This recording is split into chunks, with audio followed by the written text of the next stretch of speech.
So imagine you've just spent, the last 2 years locked in your garage. Oh boy, yeah, we know how that goes. Right. You've poured your heart, your soul, and probably a huge chunk of your life savings into making this brand new physical product. Like a revolutionary kitchen gadget or something. Exactly. Or Yeah. maybe it's organic skincare or just something totally unprecedented that the world didn't even know it needed. And, your friends love it. Of course they do. Your family thinks you're an absolute genius. But then you're standing in the parking lot staring at a massive big box retail store. The moment of truth. Yeah. And you're just wondering, how on earth do I actually get my product onto that shelf? It's a huge wall to climb. It really is. Yeah. So welcome to the deep dive. Today we are decoding the high stakes and honestly really secretive world of retail buyer meetings. It's such a fascinating ecosystem to explore, really. Definitely. And to do this, we're looking at a really comprehensive playbook from Retailbound. They're a retail channel management consultancy, and their founder, Johann Jacob, has helped brands scale into over 150 different retailers across the US and Canada. Which is no small feat. You know, the biggest misconception people have is that a retail buyer is essentially just a professional shopper who likes finding cool stuff. Right, like they're just browsing. Exactly. But the reality is way more ruthless. These are highly analytical professionals. They are evaluating hundreds, sometimes thousands of products every single month. Wow, thousands. Yeah, so when you finally get an audience with them, they aren't just looking for a neat item. They are aggressively scanning for a vendor who is organized, deeply informed, and capable of being an actual reliable business partner. And even if the person listening right now, aren't selling a physical product, you're definitely going to want to stick around for this one. Oh, absolutely. The principles apply everywhere. Because what we are really unpacking today are the hidden mechanics of high-stakes business persuasion. It's really the ultimate blueprint for anticipating what the person across the table actually cares about. Anticipation is everything in these meetings. Okay, let's unpack this. The traditional way to think about getting a product onto a major retail shelf is that it's like trying to get past a really strict, highly analytical bouncer at an exclusive club. That's a great way to look at the initial approach, for sure. Right. You need the right outfit, the right approach, and you need to know exactly what they want to see before you even make eye contact. But, once you're actually in the room, I'd argue it shifts entirely. Oh, how so? Well, think of a retail shelf not as a display case, but as extremely expensive real estate. The retail buyer is essentially a landlord. Oh, that makes sense. Yeah, they aren't renting shelf space to you just because your product is trendy. They need absolute certainty that you can pay the rent in sales volume consistently, every single month. But to your point, before you can sign that lease, you do have to get past that bouncer. You have to get on their radar without getting instantly blacklisted. Which happens a lot faster than people think. Right. And how you do that is where Retailbound's strategy really caught my eye. Specifically, their advice on in-person visits. The physical scouting, it's crucial. Yeah, they suggest literally walking into the physical stores to study the layout, analyzing the product mix, observing the customer base. Getting a real feel for the environment. Exactly. And then politely asking someone on the floor for the correct corporate contact for product submissions. But, I have to challenge this a little bit. Go for it. Well, we live in a highly connected digital era. Everything is on LinkedIn. Buyers are reachable via email. Isn't physically walking into a store and asking for a contact just a bit archaic? It might seem that way at first glance. It just feels like scouting an opposing team's stadium by sitting in the empty bleachers instead of just, watching the high-definition game tape online. What's fascinating here is that the physical environment is the entire point of their business. Okay, I'm listening. While we do live in a digital age, brick-and-mortar retail is, by definition, a spatial reality. When a vendor takes the time to physically walk the aisles, they're gathering crucial data that simply does not exist on a corporate spreadsheet. Like what kind of data? Things like, where do the shadows fall on the end caps? Or what is the actual demographic walking through those specific doors on a Tuesday afternoon? Oh, wow. So really micro-level stuff. Exactly. So when you finally reach out to that buyer, you can say, hey, I noticed in your downtown locations, the traffic flow in the homewares aisle leaves a specific gap for this type of impulse buy.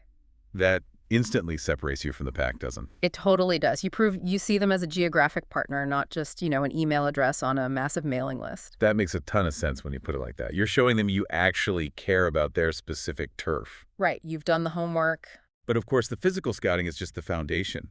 You do have to master the digital approach as well. Oh, absolutely. You can't ignore the digital side. The strategy suggests building a presence on LinkedIn, following the buyers, engaging thoughtfully with their posts, and joining relevant retail groups. You are essentially building a halo of credibility before you ever even pitch. Yeah. And when you do finally send that pitch email, it cannot be a generic blast. Oh, if you send a copy-paste email, you are just dead on arrival. Customization is the absolute minimum barrier to entry, right? It is. The buyer needs to see immediately that you've researched their specific assortment. Your email must articulate exactly how your product fills a gap they currently have. And mechanically, it needs a catchy, relevant subject line, or it just goes straight to the trash. Straight to the trash. Furthermore, they emphasize relying heavily on visuals. High-quality images or short, punchy demo videos are key. Because visuals sell faster than words. Exactly. A buyer who is evaluating hundreds of products a month does not have the bandwidth to read a 3-page manifesto about your product features. Nobody has time for that. Right. They need to see it in action, instantly. And the golden rule they emphasize throughout this whole approach is polite persistence. Yes, polite being the operative word there. You want to follow up strategically. But if you send too many messages too soon, that bouncer is going to permanently ban you from the club. It is a very delicate balance to strike. But let's say you do it right. You scout the store, you send the perfect customized email with a great video, you follow politely, and boom, you get the meeting. You made it past the velvet rope. Exactly. But once you secure that meeting, your pitch email is not going to save you. No, the real work starts there. You have to instantly transition from being your product's hype person to being a serious business operator. And that means speaking their language. This is where the true test begins. To mitigate their professional risk, buyers expect you to understand retail dynamics intimately. So you need to know their company history, their corporate values, their top-selling items. All of that. But more importantly, you need to comfortably speak their specific dialect. And that dialect can sound like a totally foreign language to an outsider. They highlight terms like planogram, shelf space, sell-through rate, and turns. Yeah, those are the big ones. And if you walk in just saying, you know, my product is awesome, but you don't know what a planogram is, you're in trouble. Huge trouble. Because a planogram is essentially a schematic diagram that shows exactly where and how products should be placed on a shelf to maximize sales. Precisely. If you don't know that, you're signaling that you just don't understand their daily reality. Yeah, you're not speaking their language at all. Or take sell-through rate. This isn't just about how many items you ship to the retailer. What is it then? Sell-through rate is the percentage of inventory the retailer receives from you against what is actually sold to the end customer. Okay, so if you ship them 1,000 units and they only sell 100 in a month, well, then your sell-through rate is 10%, which is terrible. It means your product is just sitting there taking up that expensive real estate we talked about. yikes. And then there's turns. Right. Turns refers to how many times a year they will completely sell out and restock their inventory of your product. If you don't understand how your product impacts their sell-through and their turns, they will tune you out immediately. Here's where it gets really interesting. When I was reading this section of the playbook, I realized that a retail buyer is essentially an attorney. An attorney, I like that comparison. They have to build a bulletproof case to present to a judge. And in this scenario, the judge is senior management. That is incredibly accurate. The buyer has to justify every single purchasing decision up the chain of command, which means they're going to interrogate you to make absolutely sure your product won't make them look incompetent to their boss. That is the exact psychological dynamic at play there. They're building a defense case for why they're taking a chance on you. And to build that case, the playbook notes, they will subject you to a pretty rapid-fire interrogation. Oh yeah, they have a strict checklist. They need to know everything from who the exact target customer is, to how you're priced against competitors, to your specific differentiator. Have you been tested? Are there patents? They want all of it. And they really dig into the unsexy logistical questions, too. Things like, what is your exact defect rate? What is your warranty policy? What is your minimum order quantity, or MOQ? The nuts and bolts of the operation. But, I mean, I have to push back on this a little bit. Sure. Let's look at a true creative. You know, someone who has brilliantly engineered a new device in their garage. Right, the classic inventor. Do they really need to know their exact defect rate down to the decimal point? or their precise MOQ on day one? Honestly, yes, they do. Really? If the product is undeniably brilliant, shouldn't the sheer genius of the item be enough to get a buyer to just say, okay, let's work together to figure out the logistics later? If we connect this to the bigger picture, you have to look at it through the lens of that buyer's career trajectory. Okay, tell me more. A brilliant product with an unknown defect rate is not an asset. It's a ticking time bomb. It is a massive liability. A liability, wow. Let's say a buyer stocks this genius product, but because the supply chain isn't dialed in, 15% of the items are returned broken within the first month. That would be a cool nightmare. Exactly. The store loses margin processing the returns, the customer service desk is overwhelmed with angry shoppers, the brand's reputation takes a hit, and most importantly, that buyer's judgment is aggressively questioned by senior management. Oh, wow. So they're essentially just protecting their own jobs. Always. Buyers will choose reliability over genius every single time. Every time, really. Yes. Knowing your defect rate, having a crystal clear warranty policy, and knowing exactly what your factory can handle for a minimum order quantity, these statistics prove you are a safe bet. Because it proves you've successfully transitioned from just an inventor in garage to the CEO of a scalable business. Exactly. Reliability beats genius. That is a hard pill to swallow for a lot of creatives, I think. It can be really tough to hear. But it makes total sense when you realize the buyer is putting their own reputation on the line for you. They are betting their career on your logistics. So you survive the interrogation, you know your defect rate, you know your MOQ. You didn't flinch when they critiqued your design because the strategy explicitly warns against getting defensive. Right, stay cool. But you can't just leave the room with good memories of a nice chat. You have to leave them with tangible proof. The evidence file. Yes, you have to hand that attorney the actual evidence file they can take to the judge. And this is where the physical presentation materials come in. Yes, the buyer packet. This is where your verbal preparation becomes a physical asset. What goes into that exactly? Well, Retailbound outlines several essential components this packet absolutely must contain. You need a compelling letter of introduction, a concise business history that tells your brand's unique story, and a clear product overview explaining the benefits. Okay, so standard intro stuff. But the absolute anchor of this packet is the line sheet. So what does this all mean? Because when I read the description of the line sheet, it sounded exactly like a product's dating profile. A dating profile. Yeah, it has to include high-quality photos, detailed descriptions, exact pricing tiers, delivery details, the MOQ we just talked about, and direct contact info. It just lays out all your specs perfectly clearly so the buyer knows exactly what they're swiping right on. It's a fun comparison, but I would argue it's actually much more ruthless than a dating profile. Really? How so? Well, a dating profile is largely about potential and, your best angles. A line sheet is essentially a binding operational contract. So that's much more serious. Very much so. If the line sheet is messy, confusing, or missing key data, the buyer will assume your back-end operations are just as messy. It needs to be pristine and instantly readable. Okay, pristine. Got it. What else goes in the packet? Following the line sheet, you also need an order form that outlines a clear process, payment options, and a full list of available SKUs. And just to clarify for everyone listening, a SKU is a stock-keeping unit. It's the unique barcode number assigned to every specific variation of a product, right? Exactly. So if your gadget comes in red, blue, and black, that is 3 separate SKUs. That makes sense.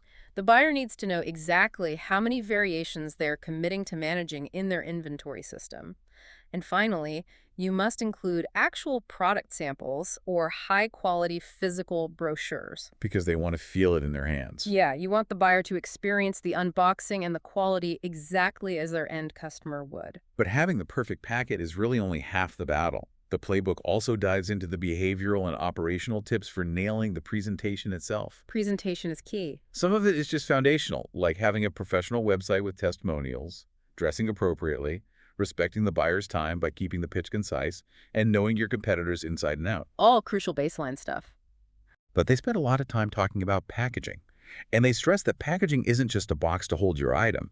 It has to protect the product during shipping, attract attention on a really crowded shelf, communicate your value instantly, and, well, this seems to be the kicker, it must perfectly fit the retailer's specific physical guidelines. This is where so many deals just fall apart completely. Really, over the box. Yeah, absolutely. Retailers have highly standardized fixtures. They have shelves that are exactly 14 inches deep, or pegboards that require a very specific type of hanging hook. Right. If your packaging doesn't fit that ecosystem efficiently, it actively costs the retailer money in wasted space. Which leads perfectly into the tip that I just cannot stop thinking about. Hmm. Out of all their advice, they specifically note that vendors must show flexibility and that they must adapt to packaging, pricing, or delivery needs without drama. Ah, yes, the drama. Okay, I have to ask you, do adult business owners really throw tantrums over packaging requirements? I mean, is the drama really that common that a consultancy has to explicitly put "without drama" in their survival guide? This raises an important question about the intersection of artistic ego and commercial reality. And yes, it happens constantly. No way. Let's walk through a scenario. Imagine an inventor spends a year designing a beautiful, bespoke, triangle-shaped box. Oh, a triangle. Very avant-garde. Exactly. It perfectly expresses their artistic vision. It looks like a piece of modern art. But a retail buyer looks at a triangle box and sees an absolute logistical nightmare. Because it doesn't fit on the shelf. Right. It doesn't stack efficiently on a standard wooden pallet. It wastes 20% of the space on a rectangular retail shelf. It is completely useless to their operations. And let me guess, when the buyer tells the vendor they have to ditch the beautiful triangle and use a standard rectangular blister pack, the vendor takes it as a personal insult to their vision. Exactly. Their ego flares up, they argue, they cause drama, they try to convince the buyer why the triangle is revolutionary. Oh, What the strategy is telling us here is that flexibility is proof of maturity. Adapting without drama shows the buyer that you understand retail is ultimately a volume game governed by physical and economic constraints, not an art exhibition. leave the ego at the door. I love that. It's mandatory if you want to succeed. And honestly, this applies to so much more than just retail. If you're listening to this and you're pitching, I don't know, a new software rollout to your boss, and they ask you to change your perfect timeline to fit the company's third-quarter budget constraints, getting defensive over your original schedule kills the deal. It shows you don't understand their reality. Right. Flexibility proves you are a team player. Right. Now, if navigating all of this, the jargon, the line sheets, the supply chain interrogations, the packaging negotiations, if that all feels completely overwhelming, the playbook does offer an alternative path regarding leadership. It does. You really have to objectively evaluate who is the best person to lead this meeting. It absolutely does not have to be the founder or the inventor. Right. You can use an internal team member who is just naturally better at sales and logistics, or you can leverage a retail channel management agency. Which is often a very smart move. They mention Retailbound's own model here, noting that an agency brings existing retail relationships to the table. Yeah, the trust is already built. If a buyer already trusts the agency because they've successfully launched 10 other products with them, you bypass a lot of that initial friction. You just need whoever is in that room to confidently sell the story and handle those intense logistical questions smoothly. It is entirely about risk reduction. Whether it's having a flawless line sheet, demonstrating a total lack of ego about your packaging shape, or utilizing an agency with an established reputation, every single step in this playbook is designed to make it as psychologically and operationally easy as possible for that buyer to say yes. So to pull all of this together for you listening, getting a product onto a retail shelf is miles away from just having a good idea in your garage. Worlds away, truly. It requires deep, on-the-ground geographic research. It requires learning an entirely new economic vocabulary of planograms and sell-through rates. You have to speak retail. Right. It demands that you survive intense logistical scrutiny about your supply chain, and it requires pristine, tangible presentation materials. You absolutely must view your pitch through the operational day-to-day lens of the person you are pitching to. Empathy for their operational reality. Yes, you have to make it incredibly safe and easy for them to champion your idea to their bosses. Which brings us to the final and perhaps most crucial tip in their strategy, which is to stay persistent. Right. Persistence. They make a point to note that rejection from a buyer doesn't mean no forever. But, this raises an important question, an interesting psychological puzzle for us to consider. Ooh, I love a puzzle. If retail buyers evaluate hundreds of products a month, and by necessity they reject the vast majority of them, what is the actual tipping point that finally turns a recurring no into a yes? Right. What actually breaks the dam? Exactly. Is it a sudden fortunate shift in macroeconomic timing? Is it an unexpected gap in the retailer's assortment because a competitor suddenly dropped the ball on their own supply chain? That happens all the time. It does. Or is it simply the sheer, undeniable endurance of a vendor who takes the critical feedback, redesigns their triangle box into a rectangle without any drama, refines their pitch, and just keeps showing up? Wow, yeah.